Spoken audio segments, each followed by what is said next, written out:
recording.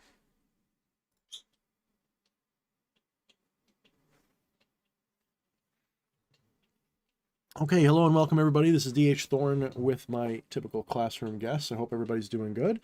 I think doing this every other week is working out really good. It means that there's a little bit more interesting stuff to cover instead of feeling like we have to come up with something new every week.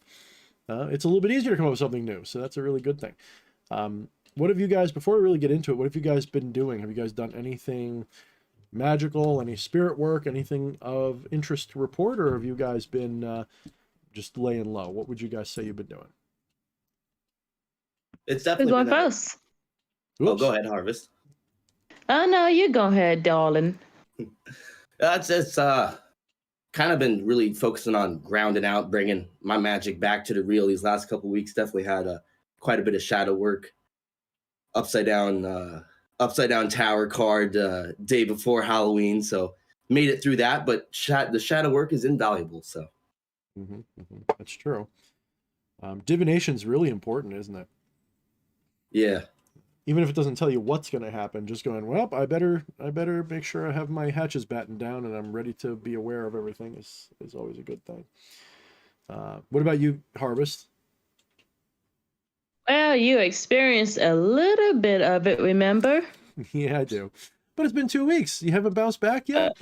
Oh, no, I have. Unfortunately, I won't say bad. You know how I was going through that thing, how Lovecraftian forced you to go through hysterics, emotional and mental trauma. Plus, it wanted to do heartbreak with it, it's intensify the emotion. Where I saw myself at you know how you see a character, but you experience all the intense emotion, but you can't control them? Mm-hmm. A little bit. It's kind of like that. And I literally learned quite a few things. Okay. All right. You sound better. You were down for a minute there after we had that consult, but then you seem better now, so that's good. I was hoping you'd take all of that situation in stride and, as Mobius did, do the shadow work and find your way through it and become a better person. Hopefully that's working for you. So we'll talk about that privately sometime. Okay. All right. So what about you, Boredom Kills? Have you done anything worth talking about or no? Not really. It's been a crazy 2 weeks here with work, so just mostly the daily practices, and that's all I've had time and energy for. So one thing I'd like to really start to stress in my new book, if it ever gets finished, is, practices are different than doing magic for outcomes. We call it practice for a reason, right? So what do we mean by practice? Well, some people will say do a ritual a day to make something happen. That's fine. I think that the kinds of rituals and things we should be doing are practices to make us better at doing those rituals when we actually do them. And of course, learning things to help us with that. So doing things like meditations, doing offerings, doing communions, doing all of these kinds of things is great. But raise your hand if you would agree that if someone so let's pretend for a moment you were an all-powerful, almighty, or at the very least Merlin level, Gandalf level, wizard that could do all kinds of cool magical things. How long would it take you to burn out on even doing magic for yourself? Let's be honest. Let's think about that just for a minute. If you could wave a magic wand and do cool stuff, we won't even go so far as to say like fly and superhero stuff. I mean, you could do a ritual and get what you want. It may take a little while, but it's going to work all the time. I'm sure there's going to be a honeymoon period where you're going to be doing it a lot. But do you see yourself ever burning out and just going, I know I could just light a candle and make a few requests of my spirits, but just don't want to. Can you imagine that happening? Yes or no? Be honest. Well, that's a tricky one because that we're here, literally here physically, even though I know we're not really actually physical, that we're here to place a handicap on ourselves so we don't have to go through the boredom. Good point, right? So let's put it this way. You don't think about your heart, you don't think about your lungs, you don't think about your intestines, right? You don't micromanage those things. You don't micromanage even your thoughts. You might think you do, but you don't. You don't micromanage most of the things in your life. In fact, most of the things in your life, you're just along for the ride. It's only the big decisions that you kind of really take part in, you know. When you're walking to the store, you don't micromanage every step. You just say, I want to go to the store. You don't, if you did, you'd be crazy, right? At first, magic seems like a great power, and it is a great power. But so is anything you do. It seems like a really great power. It seems like, oh, I want to be able to just do what I want and just influence reality to go where I want and do what I want.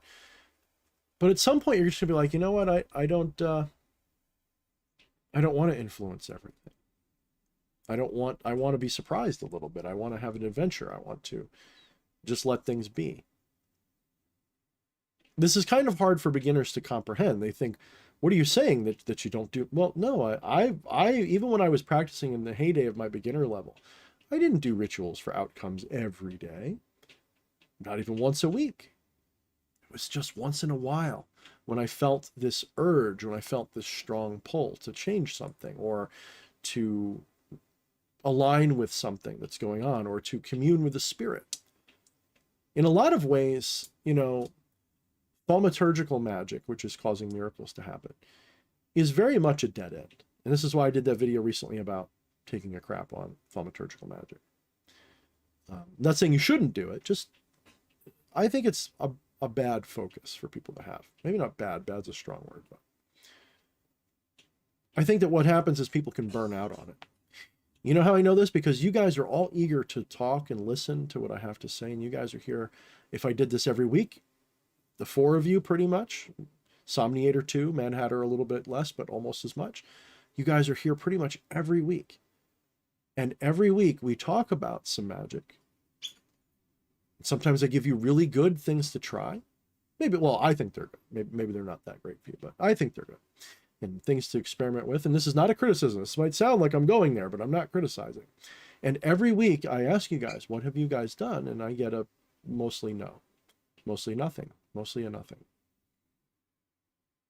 I find that interesting.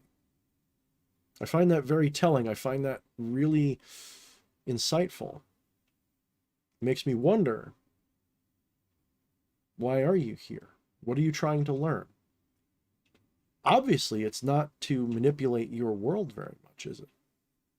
Because if you believed that this worked that way, I would think that you'd be more eager to be doing rituals all the time. And I bet you, if I asked you guys why you don't, a lot of times you'd say, well, I don't know what to do the ritual for. I don't know why that seems to be a common answer. It does. That's my answer most. I don't know. I don't really have anything I want. I don't have anything I want to do a ritual for. Or do I? Maybe it's because I don't trust my magic. Maybe I don't believe that magic will give me what I want, so I don't see the point. Maybe I just like to talk about it and study it. Maybe I like to practice it on the side, but it's not really my way of life. And I ask myself, why? What is the shadow here that we're all looking at, but we're not acknowledging? What is that shadow? Of course, as I said many times before, and I'll say again, the more advanced you become, the less intentional ritualized magic you do, the more subtle magic you do, the more your magic is like premonition and prescience rather than causing and affecting. The more you sort of foresee the future and then align your actions accordingly. The more you just sort of celebrate the outcomes that you willed to happen. You know you made them happen. You just don't know how. Right? That's a kind of magic too. Magic isn't just bibbidi bobbidi boo, I do a ritual with this and that. Magic is also making a declaration and having it happen. There's virtually no difference, actually. Now, I will remind you that in the modern age, yes, you have chaos magic, and yes, you have those things, and they're very popular. If they worked half as good as advertised for people, I think there'd be a lot more millionaires out there. I think there'd be a lot more famous people out there. I think there'd be a lot more powerful people out there.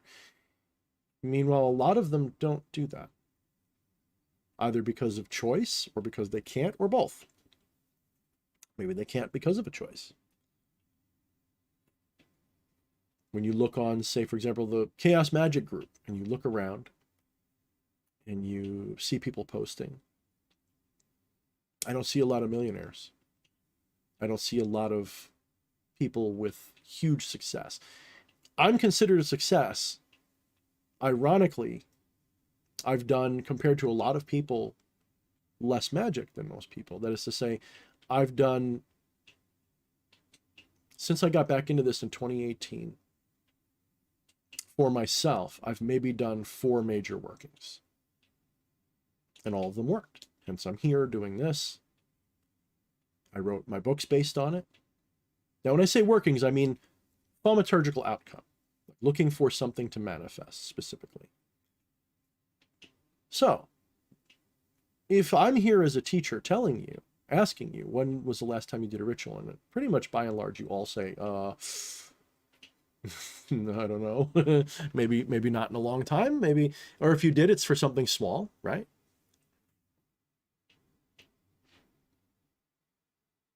I wonder why. I do wonder why. Is it because you don't have faith in it, that it will work? Or is it because subconsciously you know that's not the point? Or maybe a little bit of both? Maybe one more than the other? I don't know. Everyone's got to answer that for themselves. I don't want to give you an answer there. I think all answers to that question are valid. But the kinds of magic that really have really, and I even hesitate to call them magic by themselves, they're almost more like a form of psychology, is theurgy. Theurgic style magic. Tantra, Golden Dawn, Thelema, even Kabbalah. All of these are methods of theurgy. They're the most organized, the most respected. Not that chaos magic isn't. It's become, definitely has become respected. But it wasn't always, right? For a little while, pop culture magic, huh? You're one of them. Right? There was definitely a looking down on that.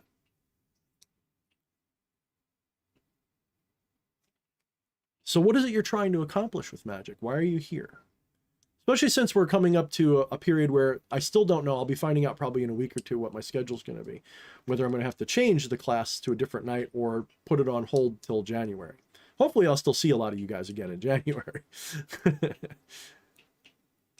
But if not, it's fine. So I have to wonder to myself, why are we here?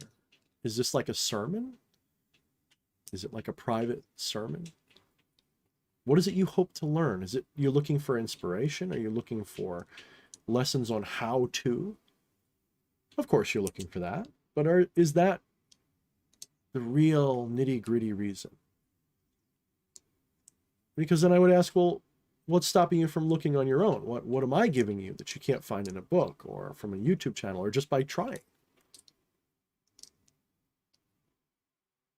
And I'm not making accusations here. I'm not saying you guys are bad, broken, or wrong for any of this, because full disclosure, as always, I'm always sincere with you guys. My practices have taken not a nosedive, but I've absolutely become more introspective.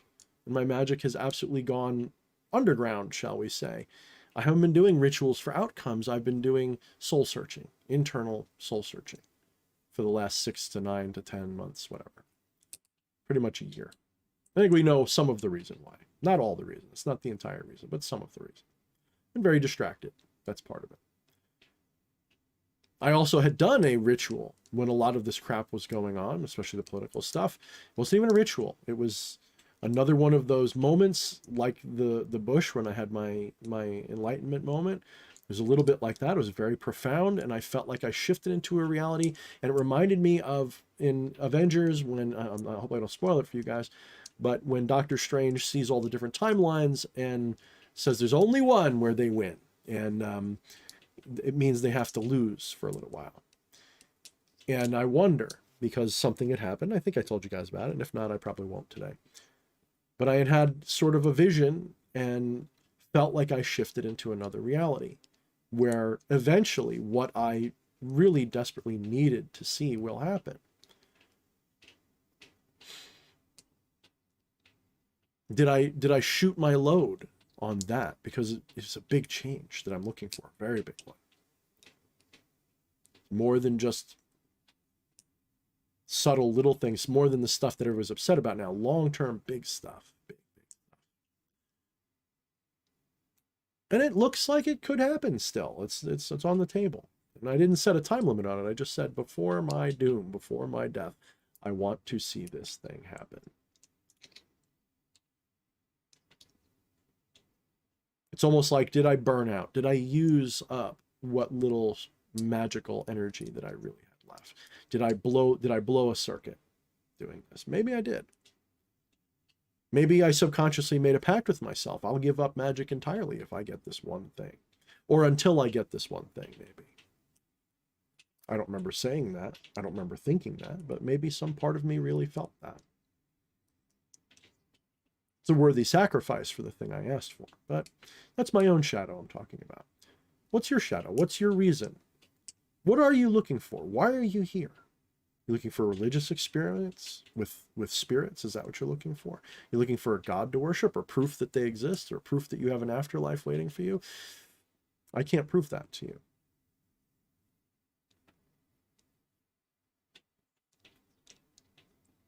You've got to do this work on your own. So again, I'm not scolding you for not doing the work. I'm asking you to think about why. Because I'm not saying you're supposed to, because I'm not doing it either. I do my meditations, sure. Just about either every day or pretty close to it. And I don't always do ritualized meditation. To me, meditation can simply be, I sit and zone out while staring at the sky while I'm driving in a car, or, you know, the idea that everything has to be ritualized and turned into these beautiful performance art pieces. They're important from time to time, right? But once upon a time, for example, Zen, it was once called walking Zen. It wasn't sitting Zen like it is now. Walking Zen, you'd travel, and you'd walk around, and you'd go on hikes, and you would commune with nature, and you would go into that Zen state just while walking around in your life. You don't need to do anything like this at all. Not to practice, anyway. And the best rituals I've ever done were on the spot. Even if I conducted a ceremonial ritual, they were done intuitively, as I keep talking about, on the spot, with principles and ideas that I know, or believed, or invented prior, or even in the moment, that felt right, carried them out, and then was astounded to see the outcome work. Probably the only exception in recent memory was the ritual I did with my wife with President Malfas to try to, I shouldn't say the only exception, but the major exception, to write, you know, my books, to make me somewhat, you know, respectable in the community. It's the only, like, really formatted, pre-planned, recognizably prepared ritual that I really, really did that had an outcome that was tangible. I asked for something and I got exactly more than I asked for. I got way more than I asked for. I got like, oh, we got a new guy here. Let's give him extra just to get him on board. We like him for whatever reason. It blew me away how effective it was. I'm still amazed at how my life changed because of one or two rituals like that. And yet, armed with that knowledge, why am I not doing rituals like that all the time? Why don't I have a Mercedes or something? Why don't I have a new house by now? Why did I stop? It's a really interesting question we all have to ask ourselves. Because when I say it works, I don't know if I mean that it works, that it causes something, but it definitely gives you a experience of a miracle. You definitely have a thaumaturgical experience. So why? That's kind of like my video, you know, Godhood for Dummies. If you had ultimate power, would you use it? Probably not. You'd probably reach a point where you got bored with ultimate power and you'd become a lowly accountant again, you know. Probably. I think that's definitely true, in fact. You know, it's like when you're playing a video game and you put the cheat code in. After a while, if you beat the game or something, and you're like, I should have played it through that. And you might go back and play it with the cheat code off because now you're good enough. You get bored of it being so easy, for example. It's one way to put it. So I want to impress on you the importance of doing practices more than doing ritual. It's a thing that we hear all the time from certain people, which, you know, all respect to EA, you know, I don't, he used to say, you know, do a ritual a day or something. Okay. Granted, he would make the argument that that ritual could be a 2-minute offering or something. It doesn't have to be a big deal. I get that. But I say do something magical every day. And that doesn't necessarily mean you have to do a ritual. It could be look up the properties of quartz, or go meditate, or you know, experiment with some sigils or something, you know. You don't have to do a ritual every day. We're not trying to join religions and crap, in my opinion. We're not trying to make this a religious practice. But a practice, yes. So doing regular, doesn't have to be daily, though daily's advisable, at least at first. Doing regular meditations, regular trances, regular scrying, regular divination. Those things I think are important. Do a divination a day for a while. If you feel like you got it, then you can cut it down, of course. Do a meditation a day for a while.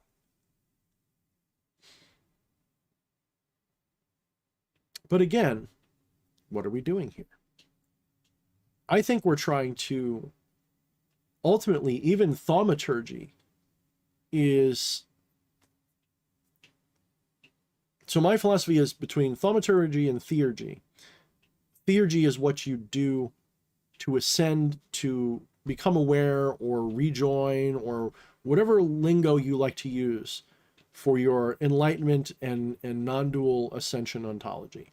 So if you believe that, you know, you have to rejoin source because you're somehow disconnected from it, which I don't believe at all. I think you are source. You've just forgotten that fact. But maybe you believe you're separated from source. Okay.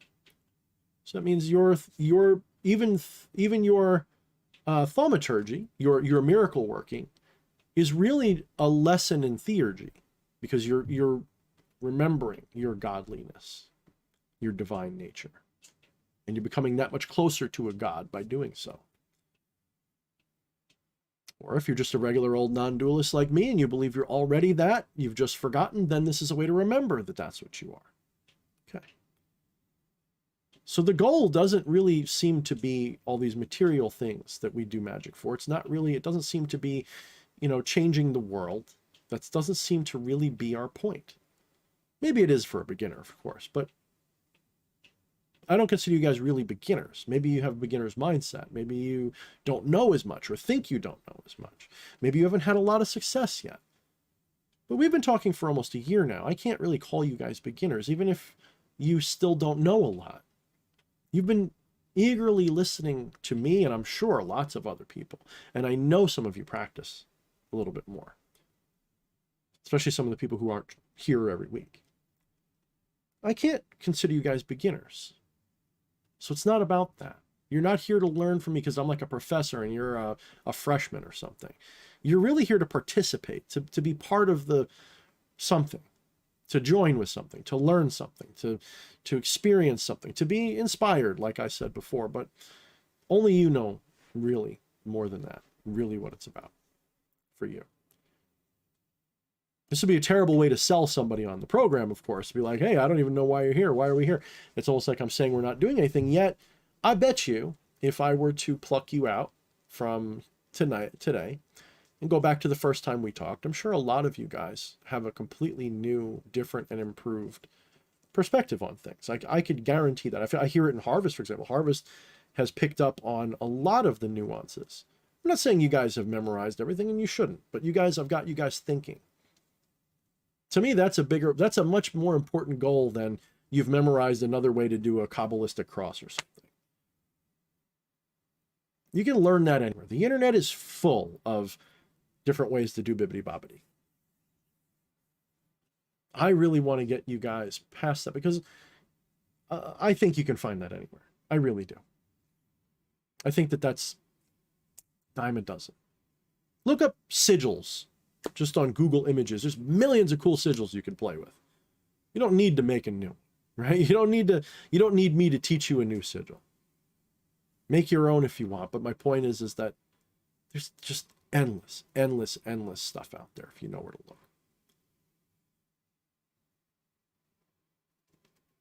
So let me give you guys a new one today. How many of you guys have been somewhere, or maybe you live in a home or a situation where you can't practice magic openly?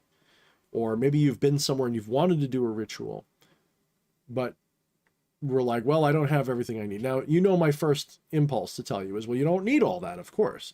You need something, but it doesn't mean you need that. You can improvise almost anything if you know how. How many of you guys have ever had that situation or have wondered if I was at this, at a restaurant and I felt like doing a quick ritual, right? Well, I don't have my cauldron here. I can't make a burnt offering. How do I make an offering to a spirit right on the spot? How would I do that, for example? Have any of you guys ever wondered about that? I definitely have. I can think of Same. something. Okay, go ahead, Harvest. Well, technically, I make offerings like little things all the time. For example, Sunday, for Narado Dotep, I would offer him coffee with me and just drink it with him. Heck, in a restaurant, I can just save a portion of my food and offer it to him because it's meaningful to me. Yeah, no, that's a good example, right? But what about if you're maybe a little more traditionally minded and you're like, well, I can't make an offering without my cauldron here. Like, how do I make a burnt offering? How do I channel fire energy if there's no flame here? That's an easy example. So let's say you're sitting at the restaurant. Some of you guys are probably going to laugh. Some of you guys might even know what I'm going to tell you. You're sitting at the restaurant. You can always ask the waiter or waitress for a pen, maybe a napkin. Take your little paper. It's going to seem really silly.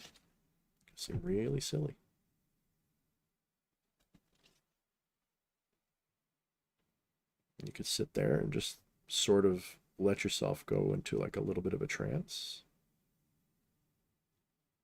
Think about flame, think about fire.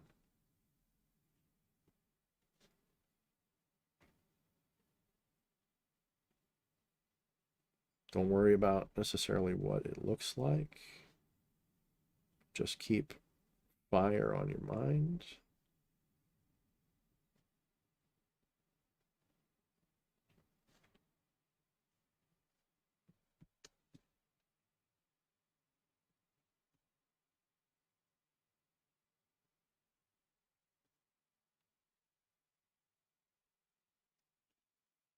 Just draw yourself a flame. Just a little doodle of a flame. Seems silly, right? It's just a drawing, Thorne. That's not real fire. What is real fire? While you have that drawn there, if you've been doing your practices, you should be able to invoke and evoke the sensation of flame. Remember we did the practice where you put your hand by the candle, and you draw that flame energy into you, and you move it around your body? With practice, you don't need to put your hand in front of a candle first. You can bring that same feeling, that same energy out of nowhere. Pull it into you and channel it into your little drawing here. It's not hard. It's hard to think that the reason it's hard is because you don't think it'll work. But it's not hard, actually. Okay, so what are you saying, Thorne? I charge a picture with flame? Yes, that's exactly what I'm saying. Maybe arrange your utensils around it. If you feel like you need a trinity around it, arrange your utensils, make a triangle. Put your cups in each corner. Mentally decide that that's what they mean. They mean mind, body, and spirit. Go for it. Well, how do I make my offering? Well, it can't really burn it. It's not really about that really burning. That's not really it. It's an important symbol, but that's not, the actual burning is symbolic. It's not literal. So, well, maybe you're trying to make an offering to maybe Lucifer. So I got another piece of paper here. I'm going to rip it. And I'm going to put Lucifer's sigil on it. So here's Lucifer's sigil. Going to do a quick and dirty one. It's not going to look right at all. Just going to do it really quick.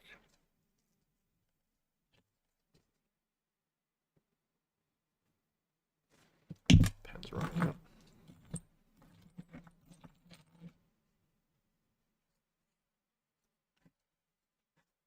Okay. Take my little Lucifer sigil here. I'm going to channel my energy into it. I'm going to, maybe if I feel like I need blood, maybe I could just prick my lip, or maybe I could find a way to get blood to come out. But if not, it's fine. I'm just going to charge this sigil with my intention, my love, my energy, whatever. Maybe I'll put a little food or wine on it, for example, something like that. I'm going to offer it to the flame. This sounds so silly at first to some people. Like, oh, that's not real magic. Yes, it is. I'll explain why in a minute.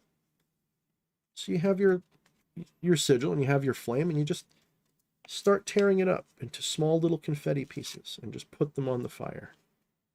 And just in your mind's eye, they're burning, they're flaming. It's all burning up. And every time you do it, you're destroying that sigil and you're sending that energy away. You're giving it back. And when it's all ripped up and on your fire, see it burning as if it's really burning. And then when you're done, you can hold up your thing, just blow it away. Like ashes in the wind. It's gone. You've given that energy away symbolically. The only thing that makes that less potent than using an actual cauldron is your own intuitive belief that it worked. But more importantly, remember how I've told you guys that the world you see around you is only symbolic of the actual world that exists. Let me ask you guys, is that really a flame right there? No, because it does exist, but it doesn't exist. So what is it that I'm pointing at? I gotta explain something like that. I think it's just a bunch of energy that is an extension of yourself because you're aware of it, but I could be wrong. Better. It's just a flame in our mind, but really it's just atoms and just like anything else around it. Better. So when you look at that flame, let's come from the material direction first, because that's the direction our world is based.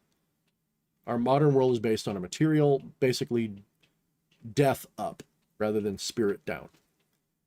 Both are wrong, by the way. Both extremes are wrong. So the idealist and the materialist are both wrong. They both only have half the story. It's only when you put them together that they get the actual story. So the materialistic view is that when you look at that, you're not actually looking at anything. The light that you see is from particles that are superheated and they're shooting off photons. And those photons are hitting your eyes. And your eyes are translating and processing those through a very complex and very rapid chemical reaction that turns into a signal that goes in your brain, gets processed by your brain, and then somehow in your consciousness appears a flame in your mind's eye. But that's not what flame actually looks like. You've never seen what light actually looks like because light doesn't look like anything, and flame doesn't look like anything either.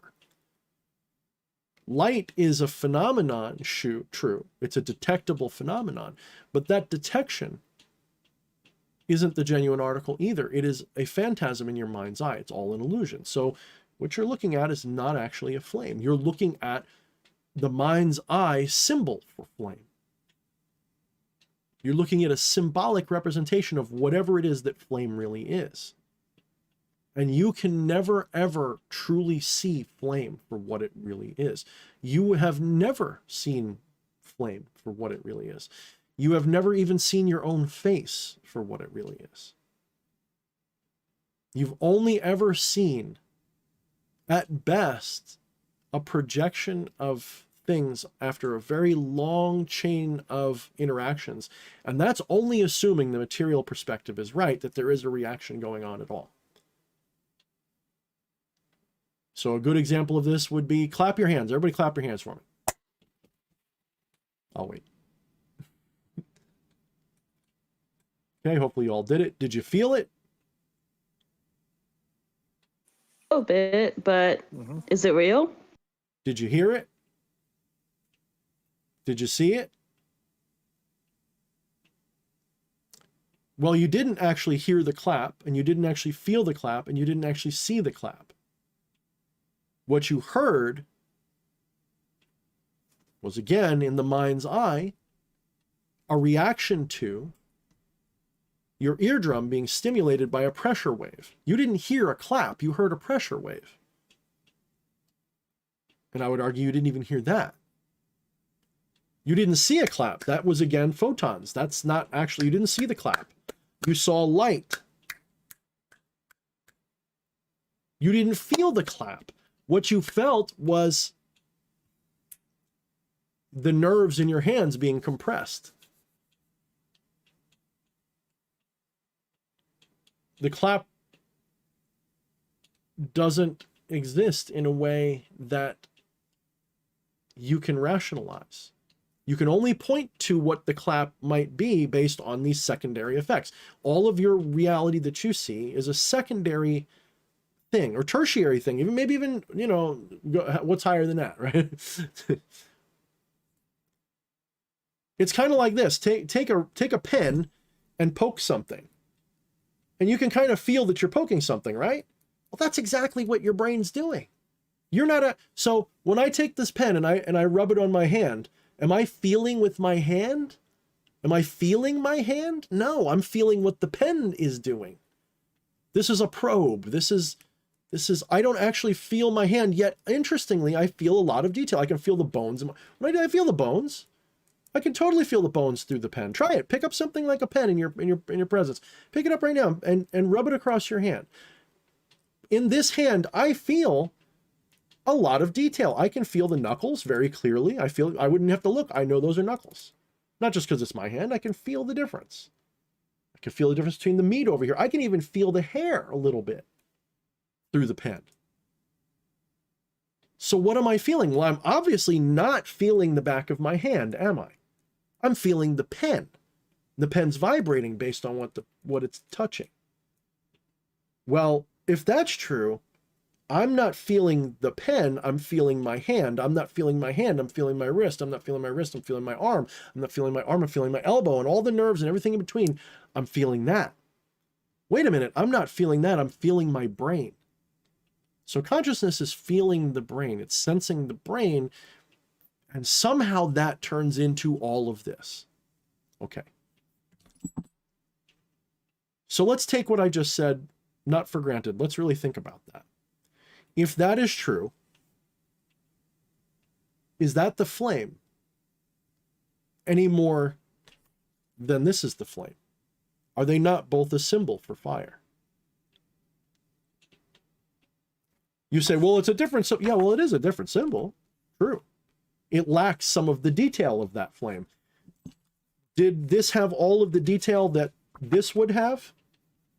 If I take my finger and feel the back of my hand, isn't that way more detailed than by extension of this pen?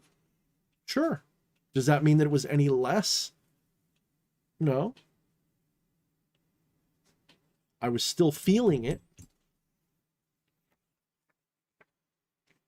Flame is an idea. Flame is a concept. Flame is a symbol, not even for something that is completely intangible, something you can never consider or comprehend. You will never, ever understand what a flame really is. Not because you lack the brains or because you lack the senses, There is no such thing as a sense that can sense what a flame really is. There is no sense that can actually feel the clap. You will never feel the actual clap. You'll never even feel the actual hands because they don't even really touch. There's nothing to touch. Nothing's touching right now. These are energy fields that are resisting each other. They look solid, they feel solid, but they're not. It's like magnets that refuse to touch. There's an infinitesimal, little tiny infinite emptiness, and it's not even really empty. That's the irony. Nothing's empty. Maybe it'd be better to say that there is no such thing. Everything is full. Everything is full all the time. You might as well. If everything is emptiness, there's no difference between emptiness and fullness. They're basically the same thing. Right? If you only have one, you can't have a two, and so therefore all numbers make no sense. It's only one. I know it's maybe a little bit difficult to say, but trust me, it adds up.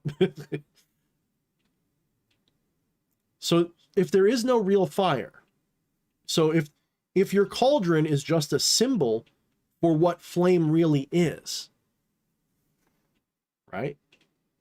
If your cauldron, sure, it looks legit, it feels legit, you'll burn the shit out of your hand if you put in it, true. But you're not actually dealing with the actual flame, the real, the essence of the flame. I mean, you are, but the thing you see is not the essence of the flame. You're seeing a projection of the essence of the flame. The essence of the flame can be invoked into anything. The heat is a secondary effect of the essence of the flame. It's totally optional. Why do I say that? Because you can have a flame that doesn't feel hot. In the same way that, like, you know, different things burn at different, you know, outgassing temperatures, or they burn, but they're so small you don't feel the fire. It's just warm to you. You can have, so fire, like what's there seen this, like, so flame is not even what you think, but flame is mostly superheated, you know, ionized particles. It's not, if you could see that with the right equipment, it would look like basically just superheated smoke. It's really interesting. If you look up what flame is, it's really an interesting substance.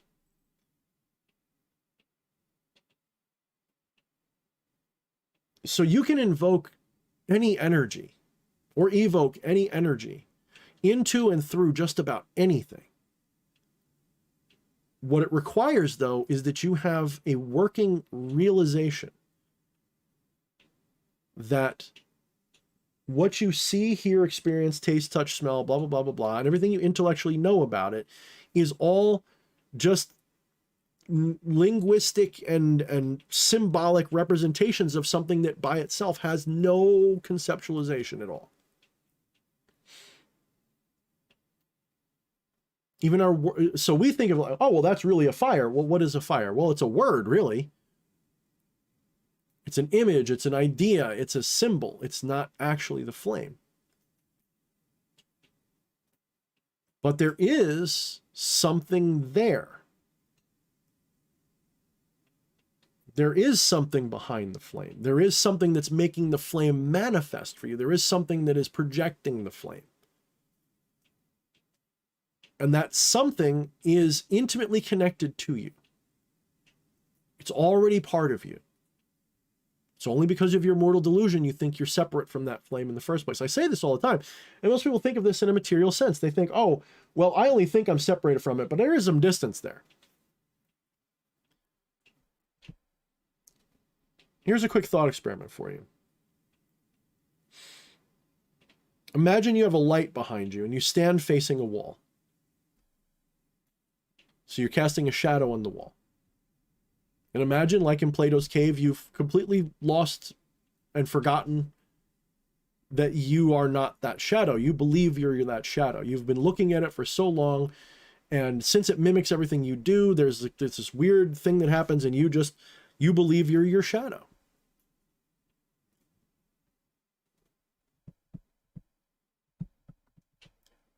I'm wearing a necklace right now. If I was facing a wall I wouldn't be able to see my necklace on that shadow, would I?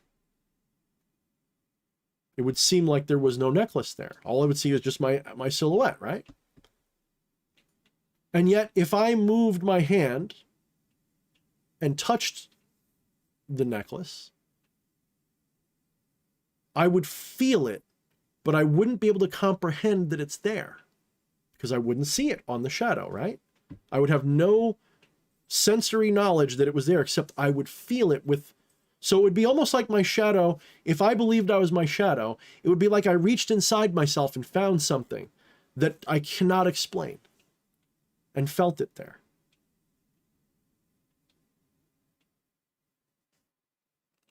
Here's where it gets fun. Turn your attention inside yourself and feel the fire from the candle. Feel it flow through your arm. Feel it reach your center. Feel it engorge you with warmth. That's very analogous to what I just said about reaching and touching that. You can't see it on the shadow, but you believe you're the shadow.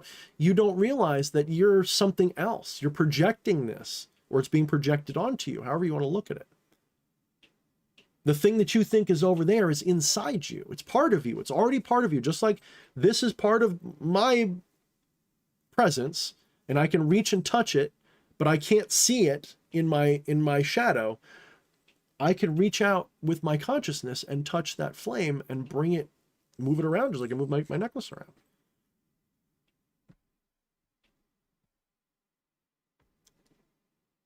Ultimately, you can do this with virtually anything. Even things that are, I mean, I haven't been able to do it, but I'm confident that with the right non-attachment, the right practice, the right this or that, in theory, I should be able to reach out and touch even you and feel you and know what you're feeling and know what you're thinking. Maybe even have you know what I'm thinking and feeling. I should be able to connect with just about anything. That doesn't mean that I can go into your eyes necessarily and see out of them. Well, maybe I could. That doesn't mean that I could necessarily move a mountain, but maybe I could. What it definitely means, though, is I'm not talking about the you that I see. That's a projection. So Mobius, when I'm looking at you, that's not just a projection of you. That's a projection of a projection of a projection because it's coming through a computer screen. I don't know what you really look like. Maybe you smell really bad. I'll never know. I'm probably never going to meet you. And that smell would only be a secondary projection of you. It wouldn't even be you. Not in the way that we're taught to think of it anyway. So I've never seen any of you. You've never seen any. You know what I've seen? I've seen some pixels on a screen. I've never seen you. Well, if that's true for pixels on a screen, what about the pixels in your eyeball? Because those are pixels too. You just aren't told that very openly. Not because they hide it, just because most people don't think of it that way. The cells in your eyes, the rods and the cones that process your vision, they're pixels too. You've never seen anything. Sight itself is a misunderstood idea. Your mind's eye is holding all of this as a dream. It is no different than a dream at night.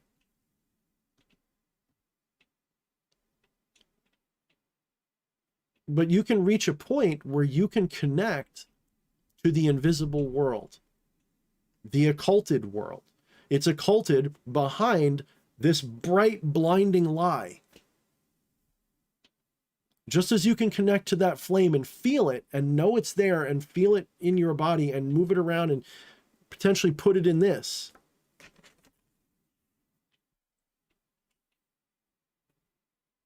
You don't have to see it to do it. That's the crazy thing. But we begin there. We begin, if you study like Damien Eccles, for example, I love him to death.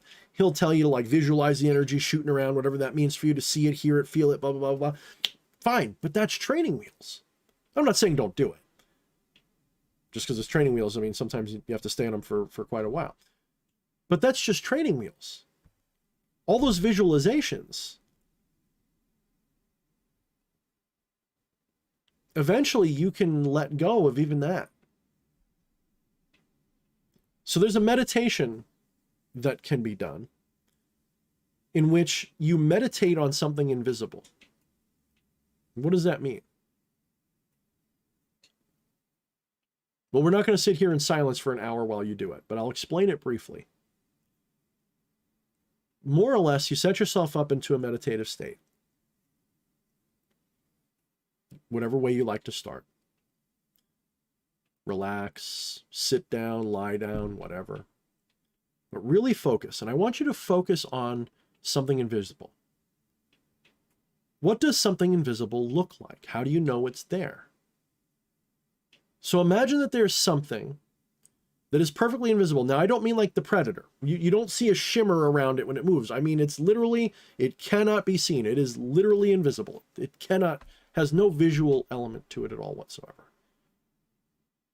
But it's something specific, like a tennis ball. Imagine an invisible tennis ball. We all know what a tennis ball looks like, right? We all know the properties of a tennis ball. Imagine a tennis ball that's perfectly invisible. So it doesn't look like anything. How do you know it's there? How can you imagine it yet not be able to see it? How can you even say anything about it? Okay, we all know what a tennis ball feels like, right? We know it's like a little fuzzy and it's round. Okay, now imagine that that tennis ball isn't just invisible, but you can't feel it.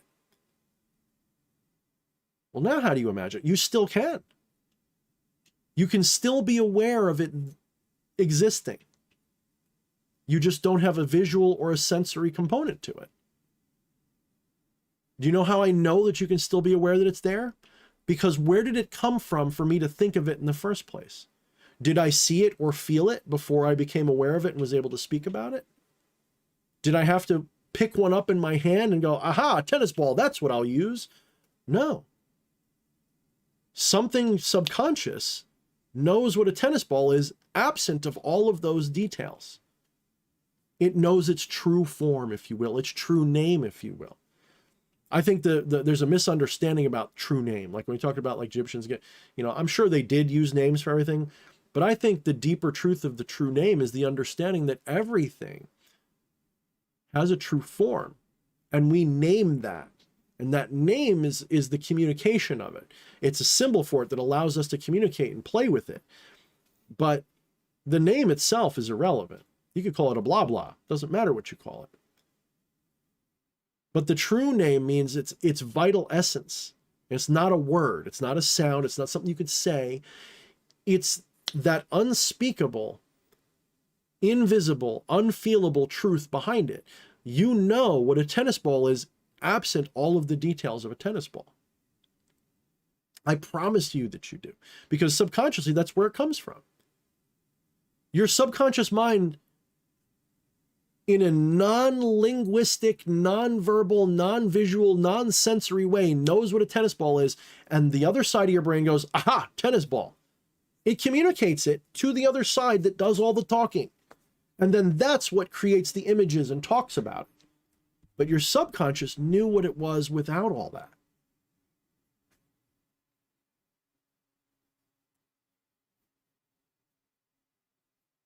And this practice that I'm talking about, if you meditate on an invisible object like that, you can tune into that subconscious a little bit better. You can get to a point where you realize that what you see is always a projection of the invisible world behind it that's really causing it. It's not that it's visible and you don't have an open third eye so you can't see it. No, there is no such thing as that. It is always invisible.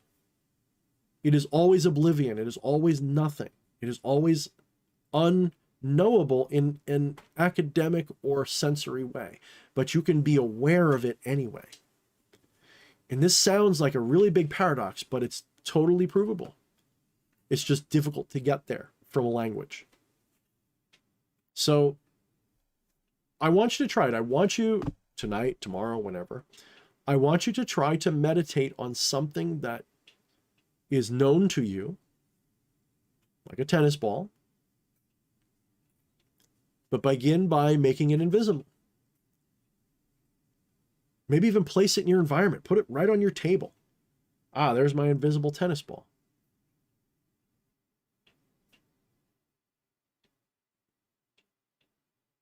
So how do you do that if you can't see it? But you can. You absolutely can. Oh, well, okay, so the meditation is simple. It's deceptively simple. I pretty much told it to you.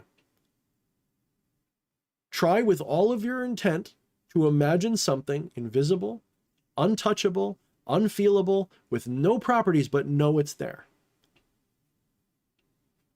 Try to understand without even the word of it. So enter an empty mind state, a no mind state where you're not thinking habitually. There's no blah, blah, blahs in your brain. Sit there with a silent mind and focus on something that has no qualities, yet you're aware of it existing.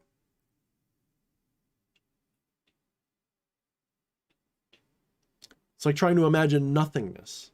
I don't mean like nothingness in literal sense. I mean no thingness. It's kind of like saying, what's a tennis ball before you see it, feel it, smell it, touch it, or hear its name? What is the tennis ball before you encounter it in all of your senses or mind? That's what I'm trying to get you to do. What's that flame before you see it, feel it, touch it, hear it, or know its name? What is it before you encounter it with your senses and your mind's eye? So this is the interesting thing. Remember I said before how the materialist only has half of it and the idealist only has half of it. Because the idealist would say, well, it doesn't exist unless I think about it. Bullshit, it does exist.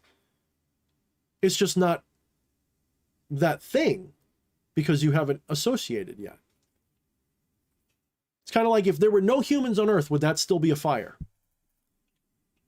Yes. Right? Would it? What would it be? Well, technically, that's a trick question. You said, would that still be fire? So I'm thinking things like forest fire, electricity No. hitting the earth. That's what I meant. No, I'm just saying, let's take this candle right here, change nothing about the world, and we all just disappear. Like we never existed, but the flame's still there. Is it still a fire? What makes it a fire? What makes it a flame?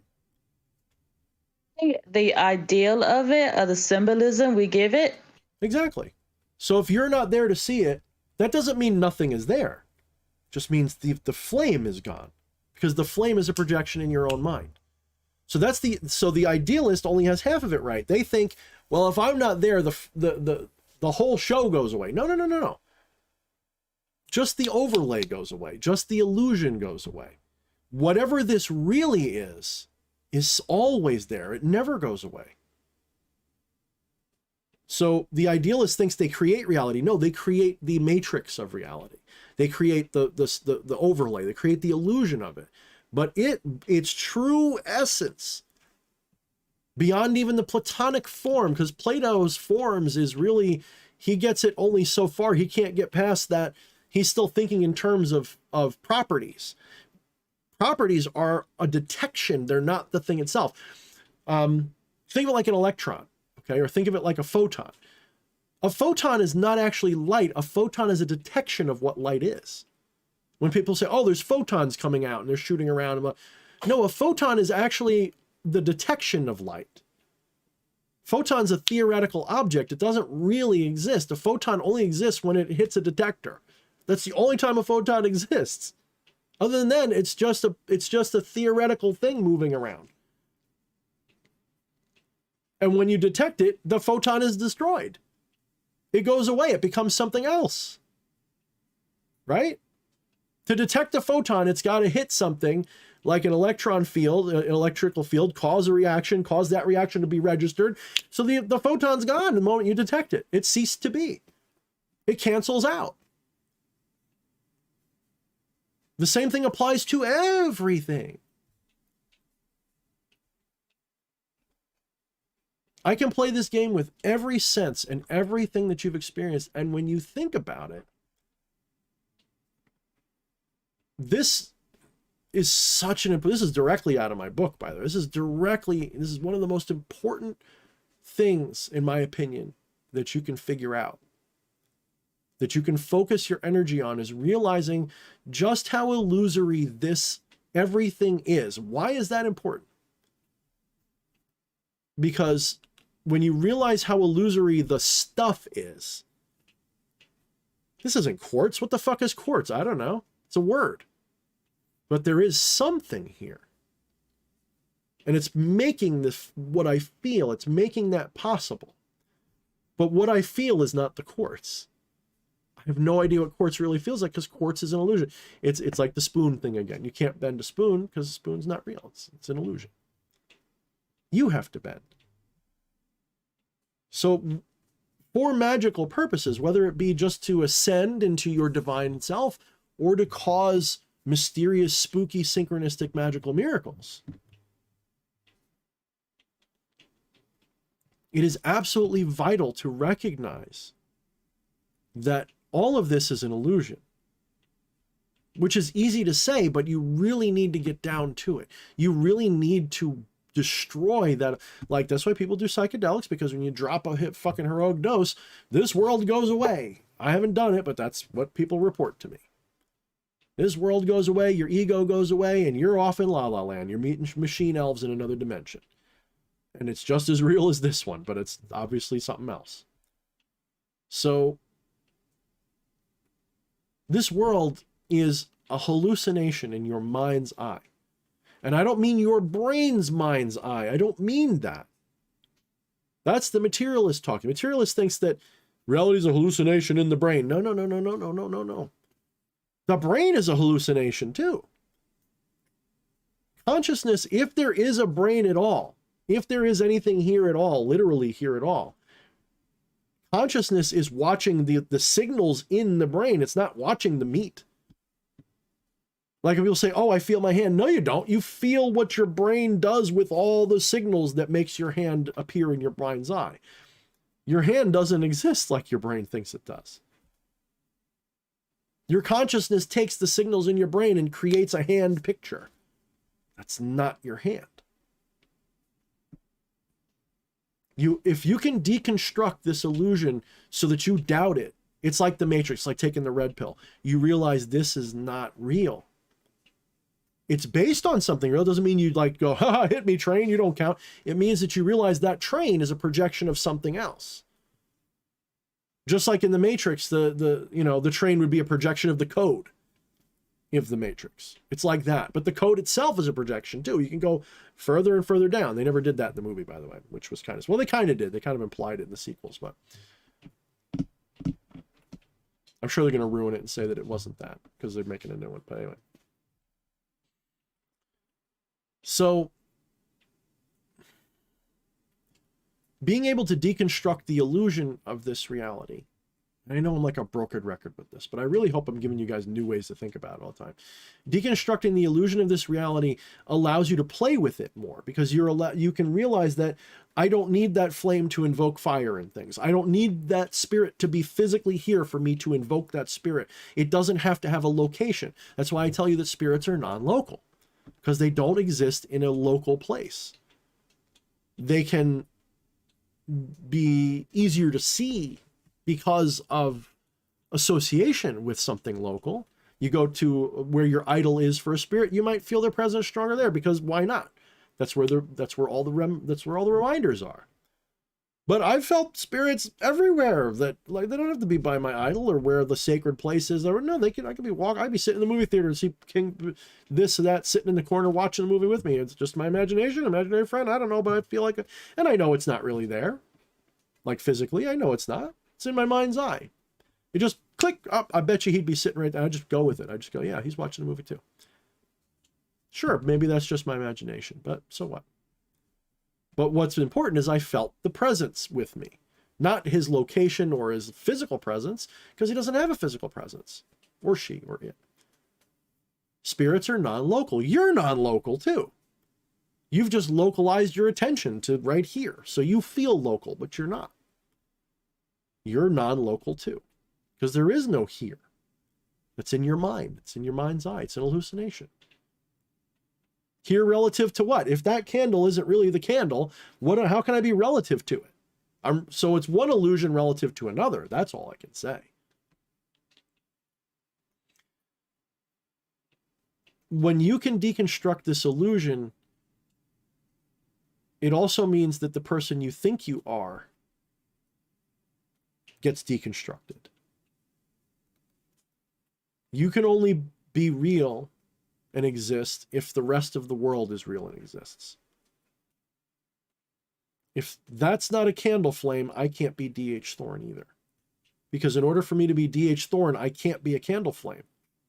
But if I can associate with what that candle flame really is, and there's no separation between us, if I can move that through my senses without actually grabbing the fire and doing it, if I can recognize that there's no separation between me and the fire, there's no distinction between us either. D.H. Thorne is just an idea. It's just a way of saying me. Now, if that's true, if I don't exist, if the rest of the world's an illusion, if all of this is illusory, but there's an essence there that's true, I should be able to shift around. And that's the point I keep getting at with this paradigm shifting magic. You're not changing the world, you're changing the world that you witness. If you can recognize that this isn't real, it's so much easier to let go of your attachment to this imagined reality to go to a different one. Just as easy as it would be to be telling a kid a bedtime story and you don't like how it ends, so you just change it for him. The only thing that limits you is how egoistically attached you are to this as real. The more attached you are, the less fluid you are. So maybe the reason that you and I and everybody listening, when asked, why don't you do magic more? It's probably because you're attached to the here and now and you really believe this is real. Maybe that's why, more than any other reason that you might play with, because you would never admit that to yourself.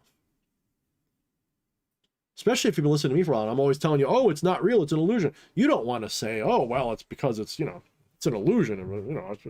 No, you want to hide that fact. That's the shadow. It's not that you don't believe in magic. You do. It's that if magic really works, then all of this is invalidated, and that is scary. Not just intellectually scary, because some people will be like, well, that doesn't scare. Some part of you has a problem with it, otherwise you would just float away. You'd be on Alpha Centauri already, dancing with the avatar Na'vi right now. You'd be flying around through the trees. You'd be riding dragons. You'd be, hurling fireballs. Whatever dimension that exists, you'd be there already. No, you are egoistically attached to this moment here and now and the little reality that you think is yours. You're attached to the job you have, the abusive parent you've got, all of that shit. You're attached to it. You don't want to admit it because that would be admitting you're doing it to yourself. You can't do that without really having like an existential crisis. And this is why you fail or fail to try. So for those who try to do magic and fail, it's usually because they're stuck in an existential, egoistic identity trap. And some people don't even try because they subconsciously know. Like I've said to you before, Mobius, if you could sit here and just go and just float up into the air, that would be really cool, but that would fuck with your brain so bad. It would be so hard for you to accept. You'd learn to, you'd find a way to excuse it. But that initial moment would be so mind-blowing. Just like a lucid dream. Oh, fuck, I'm dreaming? Holy shit, let's materialize Elvis. Yay! And then you wake up pretty soon after that because you just can't handle being that awake. So let me ask you guys again. Maybe I made a strong case for why. Maybe you'll agree with me. Maybe you don't yet. Let me ask you again.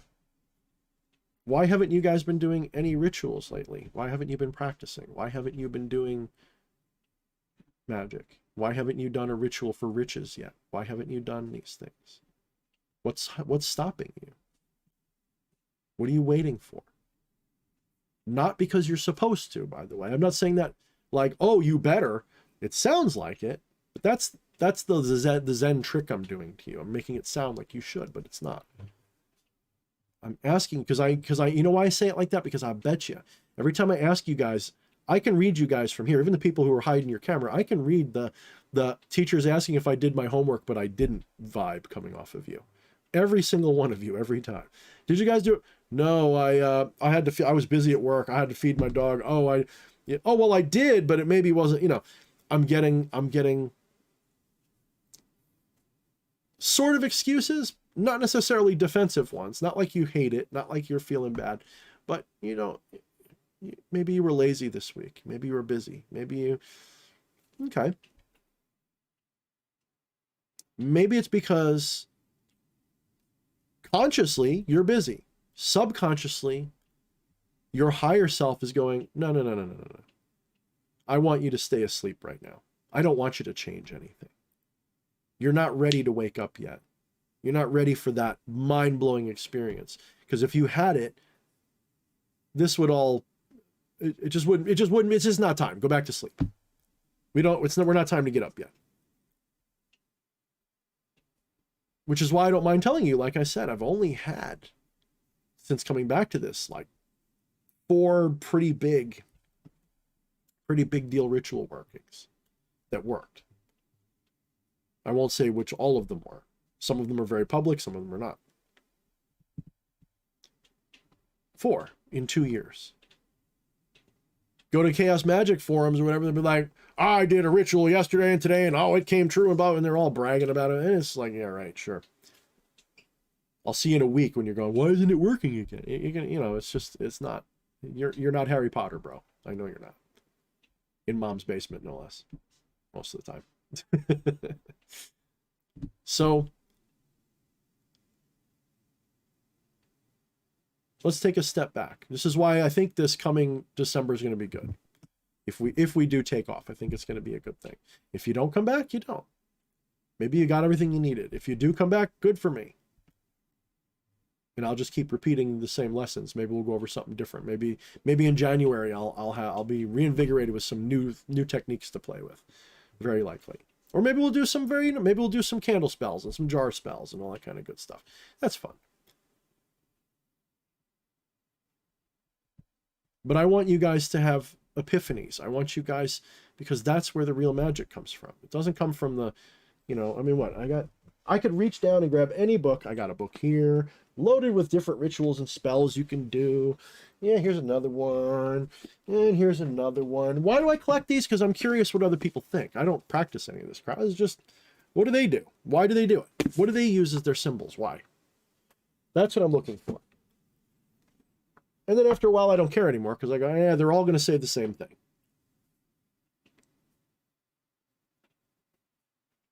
They're just making up half of those spells on the fly, too. They didn't get it out of grandma's spell book. Give me a break. That's 90% of the time, that's a bold-faced lie. Most of them are just authors. They just read some Harry Potter and shit. Maybe they know some occults. Maybe they do some witchcraft, sure. I'm not saying they're fakes. I'm just saying that as someone who writes rituals, I don't, like, get them from some ancient source and then, like, do so. I invent them as I go along, and then they work, and if they don't, then I don't share them. If they do work, I share them. But then I realized it's not about whether they work or not, because what made them work wasn't what I put into them. It was, did they resonate with me right? If they worked for you, then they worked. This is why magic is kind of like, bullshit is built right into it. Even though it's legit and valid, built into it is imaginary bullshit games on some level. At least the magic that we're talking about. Well, anyway, guys, we've been going a little bit here. I don't know. I've probably just been saying the same kind of crap you guys hear all the time. Maybe I'm just being irreverent about the same old stuff. I'm hoping that stuff like this gets through. And I really want you guys to spend this week really meditating on these things. Watch this one a couple of times. See how I started off talking about something and then I worked my way back around and showed you the answer. It took a little while to get there. But think about how this isn't real. What that would really mean. You guys hear that and go, wow, I can see the wows. I can hear the wows. And then you go back to work and you still take it seriously.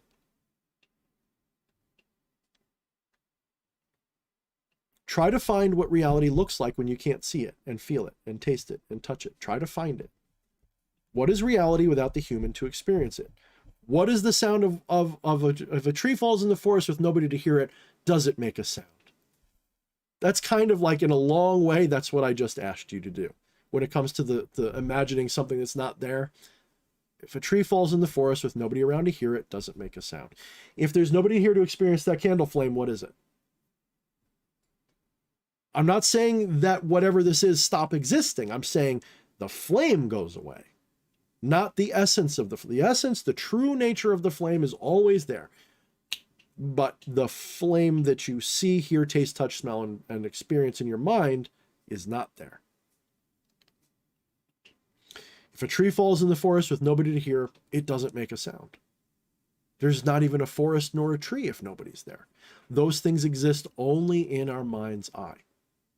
But the essence of the tree, the essence of the falling, the essence of the sound is always there, whether it's fallen or not, whether you're there to see it or not.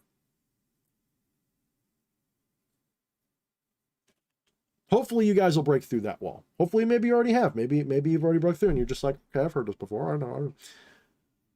But we'll see. All right, guys. So the next one, let's see, what's today? The next one will be on the 22nd. So we'll be doing the 22nd. And then we'll see after that. 22nd, I may have to shift a little bit because I may be getting a really big truck in that day. It really depends on things. If it looks like it's coming that day, I might shift it around a couple days. Hopefully you guys are okay with that. And then we'll probably either move it to a completely different day during the week for December. Like maybe, I don't know. We'll have to see what days that they want me. I'm probably going to give them Sunday, Monday, Tuesday, and Wednesday, or Sunday, Monday, Tuesday. And it's 14-hour days. So if I'm, like when I'm done, I'm going to be like, nah, I'm not doing this. So we might have to move it to like a Wednesday, Thursday, or a Friday. So we'll have to see what happens with my schedule. But for December, we'll either take a break in December or we'll shift the day. So be on the lookout. I'll make an announcement before the 22nd for sure what day we're going to meet that week. But I'd like to get one more in this month at the very least before I close up or change anything else. So worst case, we could, I guess, I mean, most of you guys probably got plans for, at least those of you in America got probably plans for that week because it's Thanksgiving here. I don't know about Mobius and Boredom Kills, but Harvest, you probably got something going on. So let's see. So, all right. Any thoughts, any questions, any comments, any complaints, anything at all? Yes. Okay, Don't get worry. comfortable. It's not bad. I just need a practical thing of it. Yep. One thing I have learned that a lot of us have a problem with non-attachment, but you say it, but we don't have a practical example to practice it. Of what non-attachment is? We know what it is, but we don't have a hint how to actually practice non-attachment, not disattachment, just non-attachment. Mm-hmm. Well, part of what I'm giving you is a way to achieve that. When you realize that this is an illusion, then non-attachment follows. It's very difficult though, because even knowing that, I still go through periods where I'm very attached and then periods where I'm not very attached, where I have not attached. There's times where I'm just very like, this has to be a certain way, this sucks. And then, going through a spiritual journey like this, you have an awakening and you hit the snooze bell. And then you have another one, you hit the snooze bell again. And the point is to maintain it longer and longer and more, so long as it's what you want to do. You don't have to. It's advisable. It's like saying steak tastes better when you cook it. It's not, you don't have to. Some people like raw steak. If you love reality in an attached way, you're not going to let go of it. Until you're ready to be not attached, you won't be. But a good example of non-attachment is this. Think of your favorite movie. Okay, think of your favorite movie and think of the characters in it. Think about the first time you watched it. So let's say Star Wars. Say the original Star Wars. I'm thinking Luke Skywalker. Oh man, Luke Skywalker's cool. Obi-Wan's cool. And while I'm watching the movie, especially when I was a young kid, I put myself in you know, I associated myself. I was like, I saw some of myself in Luke Skywalker, and I sort of imprinted on him and said, okay, I'm a little bit like Luke Skywalker in this. And you kind of put yourself there because they're the main protagonist, so they become your avatar in the movie, right? And you worry about them, and you go, well, this is gonna suck if he gets, you know, when he goes down the trash compactor in the first movie, you're like, oh, this is gonna suck if he dies, but I don't think he will, but I hope he doesn't. Oh, that sucks. Oh, Obi-Wan died. Oh, that really sucks, man. I could feel that. And you feel the things, you see the things, you worry about him. But even if he died, let's put it like a horror movie. Maybe it's a horror movie where everybody dies.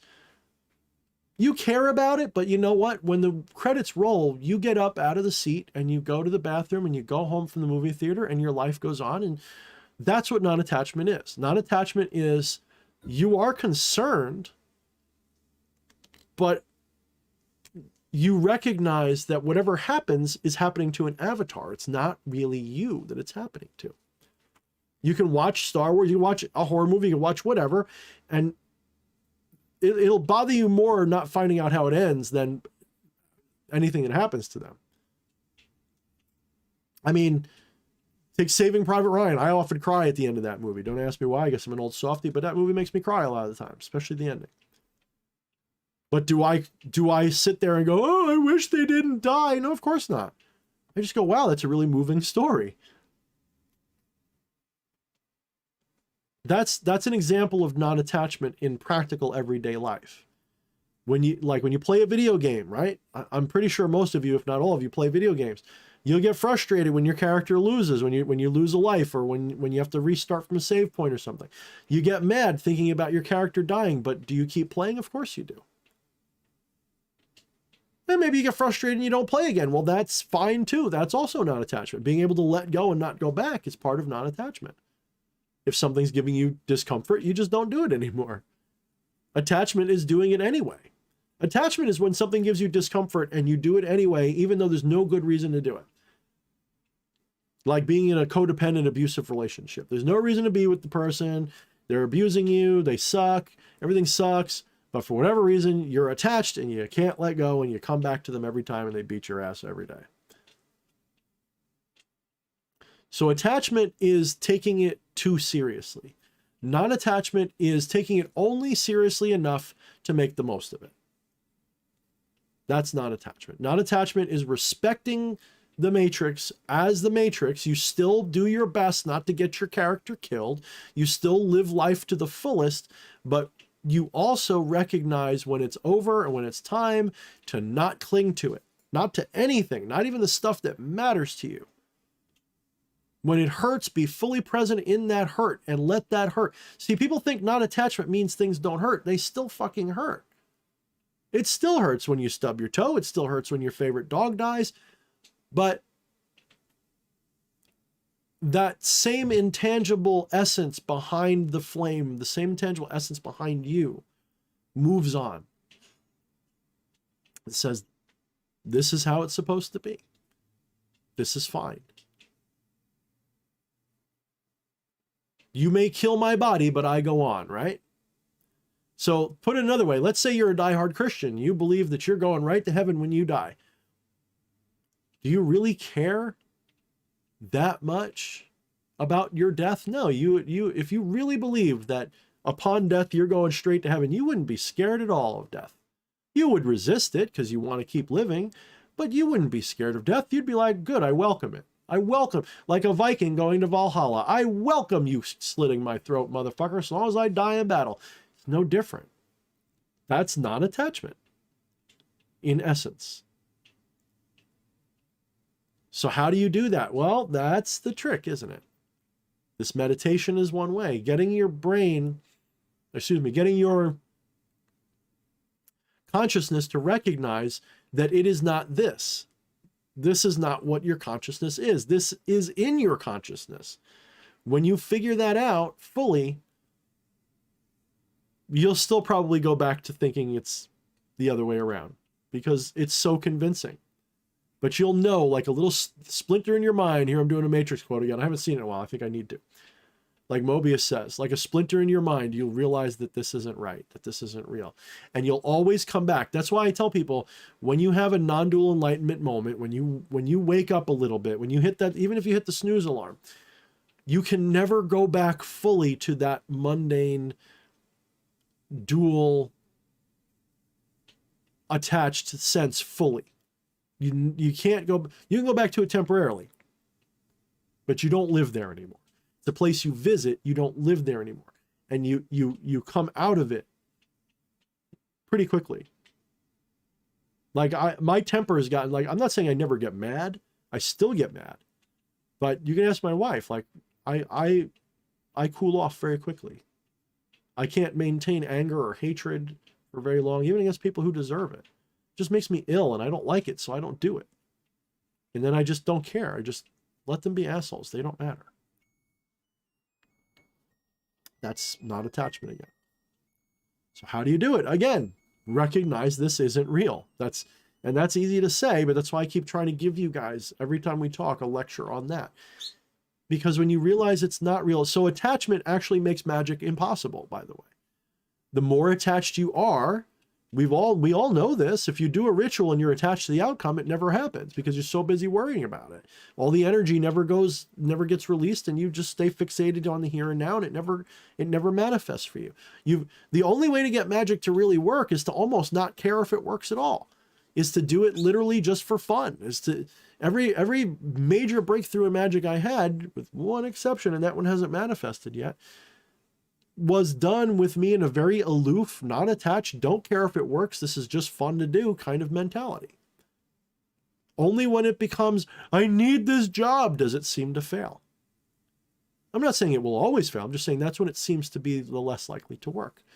So you must be non-attached to really make it work. So when you were coming to me, not to get too personal, Harvest, but when you came to me with these other things, I'm telling you, you got to let go. That's part of it too. If the magic is going to work, if you did magic, it's only going to work if you let go. The more attached to the thing that you are, the less, because you're really not attached to what you want. You're attached to what you don't have, and you don't realize that because you're stuck. You're fixated on what you don't have, and so you work so hard to get it, and that's why you don't get it. It's really a paradoxical thing because everything else in your normal life works the other way around. If you want a soda, you got to realize you don't have one and go get it. But in magic, it's the other way around. You've got to realize the soda is yours. You've just got to get to the part where you get it. And to do that, you got to not care. You got to let go of the not having, and you've got to get to the having. It's really backwards. Almost call it the backwards way of getting what you want. But that requires not being attached to the not have. And that's really hard to do. All right, guys, I'm losing my voice. Any other questions or problems or clarifications? I'm going to rewatch this. A lot of good stuff. I'm glad you brought all that up, talking about like the shadows of why we keep coming back every week. Because after that ritual I did 2 weeks ago, I really, like, everything changed, and I kind of was really seeing that. So cool.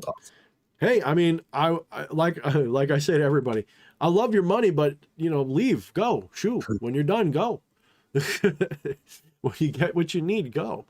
Not that I don't love you guys. It's just it's not even that I don't think there's more I could teach you. It's just there's some part of me that.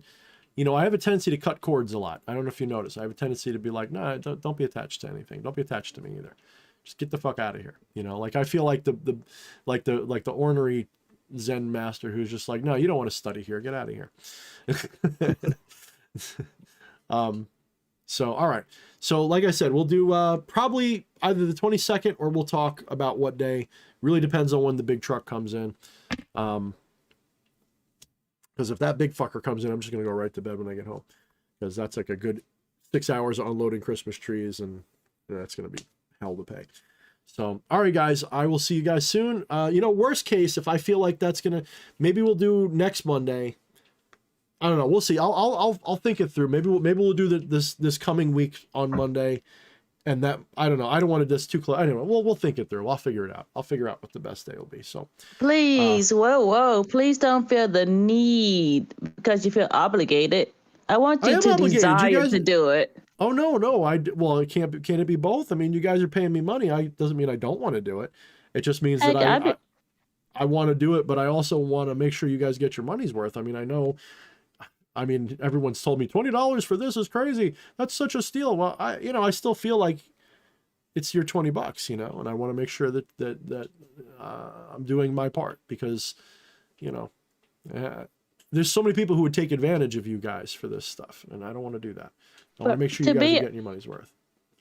To be honest, I like this new thing we're doing. Like we do it just twice a month, or you might skip the whole December because we value your gnosis, but at the same time, we had to develop our own gnosis and our own craft. So give us time to kind of go back here, go back there. Yeah. I notice you speak for everybody here as if I don't know if you guys all agree with that. Not trying to insult you, Harvest, but you do say we a lot, and I don't know if that's how everybody else feels, but I sense that nobody's complained about it, so nobody dropped off the subscription, so everybody must be happy. So I'm not complaining, and they're not complaining, so we'll keep going. And like I said, worst case, we'll come back in January, and I'll make an announcement, and you guys can do whatever. You can cancel and come back, or you can keep paying. I don't care, but whatever you want to do. But definitely we'll pick it back up in January, worst case, and maybe we'll reboot and start doing the chakras again. Maybe that'll be fun. Get the chakra stuff going again. That might be important. I think part of my problem is I don't like repeating myself. So even though there's things that I'll do regularly, I don't feel like, doing the same class over and over again. And maybe I need to get over that. I think that might be a shadow of my own. I feel like I always want to be different, new, and exciting and teach you guys something new or be deeper than I was the last time. And I think on some level, that's not what a class is, though. If you go to a karate class, you do the same 15, techniques over and over and over again for months and months and months and months, and then you master them. And maybe I need to start getting through my head that maybe we should be doing that, and we'll see. We'll see. So I'm learning too. I haven't done this before. I've done martial arts teaching before, but I've never done this before. So hopefully you guys are okay with that. All right. So enough. Let's talk soon. And any comments or things that you guys come up with, put them in the Inner Sanctum channel whenever you want me to talk about them, and we will. Okay? Awesome. Sounds good. All right, guys. Thank you so much. I'll talk to you soon. Catch you later. Soon.